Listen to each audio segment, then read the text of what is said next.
தந்தி தொலைக்காட்சி நேயர்களுக்கு வணக்கம். நல்லதை சொல்வோம், நல்லதை செய்வோம், நல்லதே நடக்கும். ஒரு வாழ்க்கையில் நல்லது நடக்க வேண்டும் என்று சொன்னால் நல்லதை சொல்ல வேண்டும், நல்லதை செய்ய வேண்டும்.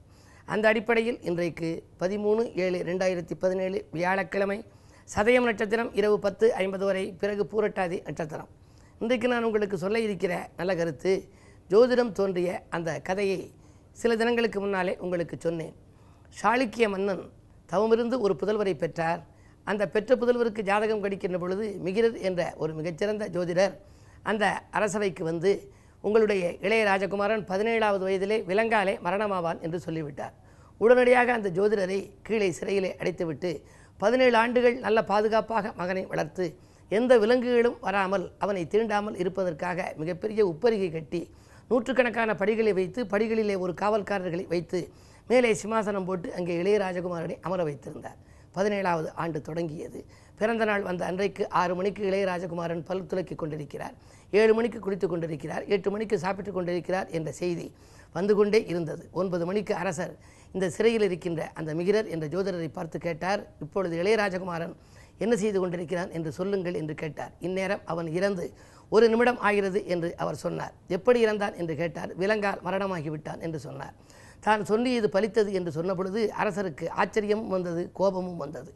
எப்படி விலங்கால் மரணமடைய முடியும்? 100 படிகளை தாண்டி எந்த விலங்கும் செல்ல முடியாதே என்று புலி, கரடி, சிங்கம் என்று காடுகளில் தெரிகின்ற விலங்கெல்லாம் 17 ஆண்டு காலத்திற்குள்ளே மாயமாக மறைந்திருக்கலாமே, எப்படி வந்தது என்று சொல்லி எல்லோரும் மேலே சென்று பார்த்தார்கள். அங்கே இளைய ராஜகுமாரன் கட்டிலே இரத்த வெள்ளத்திலே மிதந்து கொண்டு இறந்து கிடந்தான். சாளுக்கியர்களுடைய சின்னம் என்ன என்று சொன்னால் பன்றித்தலை. அவன் படுத்திருந்த கட்டிலின் 2 பக்கங்களிலும் வெண்கலத்தினாலான மிகப்பெரிய பன்றித்தலை இருந்தது. மிகப்பெரிய சூறாவளி காற்று அடித்தது. விதியின் விளைவாக அந்த சூறாவளி காற்றிலே அந்த பன்றித்தலையாக இருந்த அந்த வெண்கல சிலை பறந்து வந்து இளையராஜகுமாரன் மார்பிலே விழுந்து இளையராஜகுமாரன் இறந்து கிடந்தார். எப்படியோ அவர் சொல்லியது போல விலங்காலே மரணமடைந்து விட்டார். பன்றிக்கு வராகம் என்று சொல்வார்கள். எனவேதான் மிகிரர் என்ற ஜோதிடருக்கு வராகம் என்ற ஒரு பெயரையும் அடைமொழியாக கொடுத்து வராகமிகிரர் என்று நான் இன்று முதல் உங்களை அழைக்கிறேன் என்று அரசன் சொல்லி அவரை விடுவித்து அவருக்கு தேவையான சன்மானங்கள் எல்லாம், வீடு வாசல் வசதியெல்லாம் செய்து கொடுத்ததாக ஒரு செவிவழி செய்தி ஒன்று சொல்வார்கள். அந்த வராகமிகிரர் உருவாக்கியதைப் போல இன்றைக்கு இந்த ஜோதிடம் வந்து பல வகைகளிலும் வந்து எண்ணற்ற நூல்கள் வந்து கொண்டிருக்கின்றன. அந்த ஜோதிட அடிப்படையிலே பார்க்கின்ற பொழுது ஒவ்வொரு வீடுகளும் ஒவ்வொருவருக்கும் 12 வீடுகள் அந்த கட்டத்திலே இருக்கும். 12 வீடுகளிலும் நமக்கு எது தேவை, நம்முடைய வாழ்க்கை தேவையை இந்த நேரத்திலே பூர்த்தி செய்வது எது என்பதை பார்த்து ஆராய்ந்து நாம் சொல்கின்றோம். சாதகம் என்று சொன்னால் நமக்கு ஜாதகமான நேரமா, சாதகமான நேரம்தானா என்பதை பார்த்து செயல்படுவதற்காக உருவாக்கியது என்பதை முன்னதாகவே உங்களுக்கு எடுத்து சொல்லியிருந்தேன். அந்த அடிப்படையிலே 12 வீடுகளும் என்னென்னவற்றையெல்லாம் நமக்கு கொடுக்கும் என்பதை நீங்கள் தெரிந்து கொள்ள வேண்டும். முதல் வீடு என்று சொன்னால் லக்னம். அந்த 1வது வீடு உங்களுடைய உயிர் பற்றி சொல்லும், உங்களுடைய தோற்றப்பொலிவை பற்றி சொல்லும், உங்களுடைய உணர்வுகளை பற்றி சொல்லும். அந்த லக்னம் சிம்ம லக்னமாக இருந்தால் அவர்கள் மிக கம்பீரமாகவும் அதிகார தோற்றத்தோடும் இருப்பார்கள். அவர்கள் பேசுவதை நீங்கள் பார்த்தாலே புரிந்து கொள்ளலாம், இவர்கள் சிம்மராசிகளை பிறந்தவர்களாக இருப்பார்கள் என்று நீங்கள் தெரிந்து கொள்ள இயலும். அப்படி முதல் வீடு என்பது உயிர், தோற்றம், உணர்வு ஆகியவற்றை குறிப்பது தான் முதலாம் வீடு. 2வது வீடு என்று சொல்கின்ற பொழுது வாக்கு, தனம், குடும்பம். நீங்கள் ஒரு சிலருக்கு சொல்வார்கள், கொடுத்த வாக்கை காப்பாற்ற முடியவில்லை, நிறைய கடன்களை எல்லாம் வாங்கிவிட்டேனே ஐயா, இது எப்படி தீரும் என்றெல்லாம் கேட்பார்கள். அடுத்த மாதம் தருவதாக சொல்லியிருந்தேன், ஆனால் இன்னும் பணம் வரவில்லையே என்றெல்லாம் கேட்பார்கள். அவர்களுக்கு வாக்குஸ்தானம் பலமிழந்து இருக்கலாம். 2ஆம் இடம் நன்றாக இருந்தால்தான் ஒருவருக்கு வாக்கு கொடுத்தால் அந்த நாணயத்தை காப்பாற்ற இயலும். எனவே தான் அந்த 2வது வீட்டை வாக்கு, தனம், குடும்பம் என்று வைத்தார்கள். ஒருவருக்கு குடும்பம் நன்றாக இருக்க வேண்டுமானால் அந்த குடும்பஸ்தானம் நன்றாக இருக்க வேண்டும், 2ஆம் இடம் நன்றாக இருக்க வேண்டும். பணப்புழக்கம் நன்றாக இருக்க வேண்டுமேயானால் தனஸ்தானம் என்று சொல்லப்படுகிற அந்த 2ஆம் இடம் நன்றாக இருக்க வேண்டும். 2க்கு அதிபதி நீச்சம் பெற்றுவிட்டால் தனவரவு தடை வந்துவிடும். அவர்கள் பணம் வாங்கல் கொடுக்கலிலே சிக்கல்கள் வந்துவிடும். ஒரு கடனை அடைக்க மற்றொரு கடன், ஒரு கடனை அடைக்க மற்றொரு கடன், இப்படி அவர்கள் வாழ்க்கையில் சங்கிலி தொடர் போல கடன்கள் வந்து கொண்டிருக்கும். இப்படி இன்னும் மீதமுள்ள அந்த 12 கட்டங்களுக்குரிய பலன்களை பற்றியெல்லாம் தொடர்ந்து இந்த தந்தி தொலைக்காட்சியிலே சொல்வேன் என்று சொல்லி இனி இன்றைய ராசி பலன்களை இப்பொழுது உங்களுக்கு வழங்கப் போகின்றேன். மேசராசி நேயர்களே, புண்ணிய காரியங்களுக்கு பொருளுதவி கொடுக்கும் நாள் இந்த நாள். பூமி வாங்கும் முயற்சியிலேயும் நீங்கள் ஆர்வம் காட்டுவீர்கள். உங்களுடைய ராசிநாதன் செவ்வாய் இன்றைக்கு நீச்சம் பெற்றுவிட்டார், கடகராசிக்கு சென்றிருக்கிறார். செவ்வாய் நீச்சம் பெற்றுவிட்டால் தைரியம் குறைந்துவிடும், தன்னம்பிக்கை குறைந்துவிடும் என்று நீங்கள் நினைக்க வேண்டாம். உங்கள் ராசியை பொறுத்தவரை 8ஆம் இடத்திற்கும் அதிபதி செவ்வாய். அஷ்டமாதிபதி நீச்சம் பெறுகின்ற பொழுது கெட்டவன் கெட்டிடில் கிட்டிடும் ராஜயோகம் என்ற ஒரு பழமொழி. அந்த அடிப்படையிலே உங்களுக்கு இன்றைக்கு நீங்கள் செய்யும் முயற்சிகளில் வெற்றி கிடைக்கும். ரிஷபராசினியர்களே, விரையாதிபதி நீச்சம் பெறும் இன்றைக்கு விரயத்திற்கேற்ற தனம் உங்களுக்கு வந்து கொண்டே இருக்கும். பண தேவைகள் உடனுக்குடன் பூர்த்தியாகும். பக்குவமாக பேசி காரியங்களை சாதித்துக் கொள்வீர்கள். பகை ஒன்று நட்பாகலாம். நண்பர்களின் நல் ஆதரவோடு ஒரு நல்ல காரியம் ஒன்று இன்றைக்கு செய்து முடிப்பீர்கள். இன்றைக்கு குருவாரம். எனவே குரு தட்சிணாமூர்த்தியை வழிபடுவது நல்லது. மிதுனராசி நேயர்களே, உங்களுக்கெல்லாம் சூரிய பலம் நன்றாக இருக்கிறது. பிரிந்து சென்றவர்கள் பிரியமுடன் வந்து நெய்யும் நாள். உங்களை விட்டு விலகிச் சென்ற உடன்பிறப்புகளாக இருக்கட்டும், உடன் இருப்பவர்களாக இருக்கட்டும், நண்பர்களாக இருக்கட்டும், அவர்களெல்லாம் உங்களை வந்து இன்று சேரலாம். அதே நேரத்தில் பிரச்சனைகள் படிப்படியாக குறையும். குடும்ப பிரச்சனைகள் படிப்படியாக குறையும். கொடுக்கல் வாங்கல்கள் ஒழுங்காகும். பண தேவைகள் உங்களுக்கும் தேவைக்கேற்ற அளவுக்கு வந்து கொண்டே இருக்கும். கடகராசினியர்களே, உங்களுக்கு சந்திராஷ்டமம்.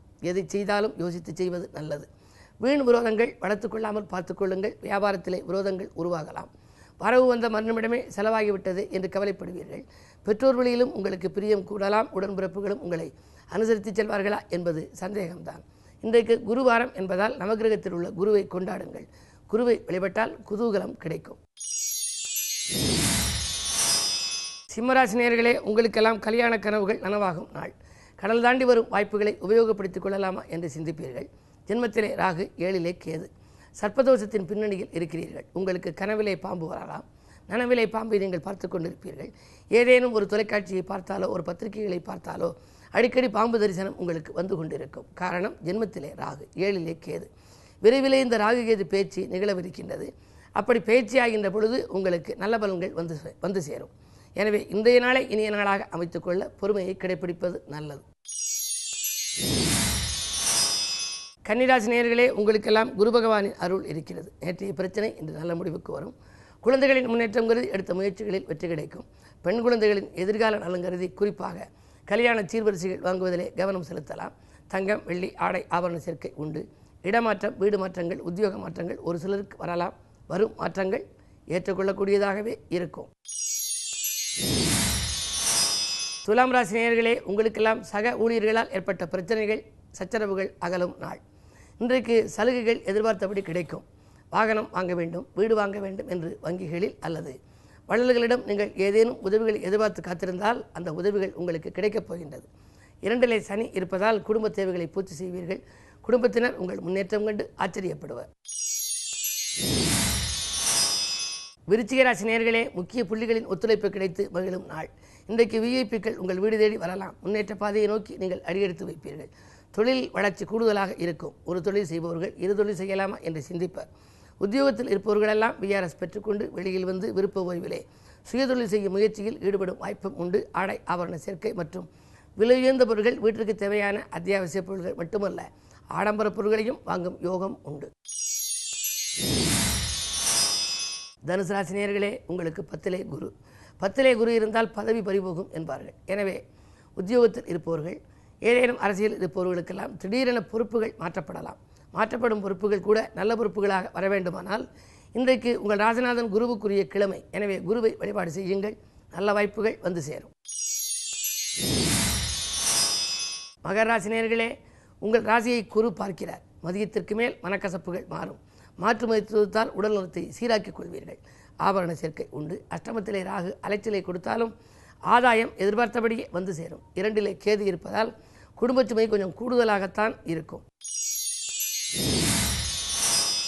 கும்பராசி நேயர்களே, உங்களுக்கெல்லாம் ஜென்ம கேது, அதோடு சந்திரன். எனவே கடன் சுமை கொஞ்சம் கூடுதலாக இருக்கும் நாள். மனக்கலக்கம் அகலும். ஒரு கடனை அடைக்க மற்றொரு கடனை வாங்கும் சூழ்நிலை உருவாகலாம். புதிய ஒப்பந்தங்கள் மாலை நேரத்தில் உங்களுக்கு வந்து சேரலாம். நேற்று பாதியில் இந்த பணி ஒன்றும் மீதியில் இன்றைக்கு நடக்கும். வாகன யோகம் உண்டு. பழைய வாகனங்கள் பழுது செலவாகிறது என்று கொடுத்துவிட்டு புதிய வாகனங்கள் வாங்குவதில் கவனம் செலுத்துவீர்கள். இன்றைய நாள் இனிய நாளாக அமைய வியாழன் என்பதால் குருவை வழிபாடு செய்யுங்கள். முருகப்பெருமானையும் வழிபடுவது நல்லது.